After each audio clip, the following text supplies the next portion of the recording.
রাঙামাটিতে বিএনপির ৩১ দফা বাস্তবায়নে প্রচারণা জোরদার।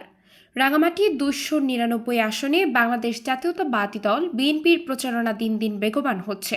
মঙ্গলবার ৪ নভেম্বর সকালে বাঘাইছড়ি উপজেলা ও পৌর বিএনপির উদ্যোগে তারেক রহমানের ঘোষিত ৩১ দফা রাষ্ট্র গঠন কর্মসূচি বাস্তবায়নের লক্ষ্যে জনসংযোগ ও প্রচারণা কর্মসূচি অনুষ্ঠিত হয়। প্রধান অতিথি হিসেবে উপস্থিত ছিলেন জেলা বিএনপির সহকৃষি বিষয়ক সম্পাদক ও উপজেলা বিএনপির সাবেক সাধারণ সম্পাদক সেলিম উদ্দিন বাহারি। তিনি বলেন, তারেক রহমানের ৩১ দফা কর্মসূচি জনগণের মুক্তি ও গণতন্ত্র পুনরুদ্ধারের রূপরেখা।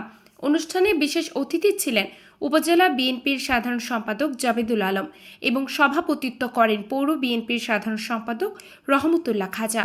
বক্তারা বলেন, ঐক্যবদ্ধ প্রচেষ্টায় রাঙামাটি ২৯৯ আসনে অ্যাডভোকেট দীপেন দেওয়ানের বিজয় নিশ্চিত করা হবে।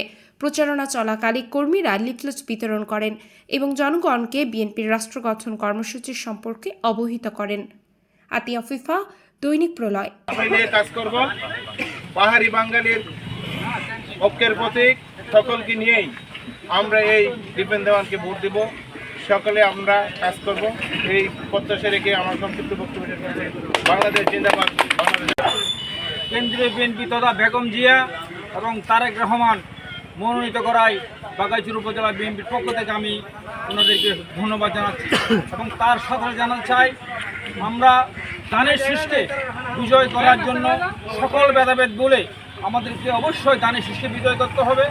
এই আজকের এই আনন্দঘন মুহূর্তে উপস্থিত আছেন বাঘাইছড়ি পৌর বিএনপির সম্মানিত সাধারণ সম্পাদক জনাব রহমতুল্লাহ খাজা, উপস্থিত আছেন সাবেক সাধারণ সম্পাদক এবং রাঙামাটি জেলা বিএনপির সহ কৃষি সম্পাদক জনাব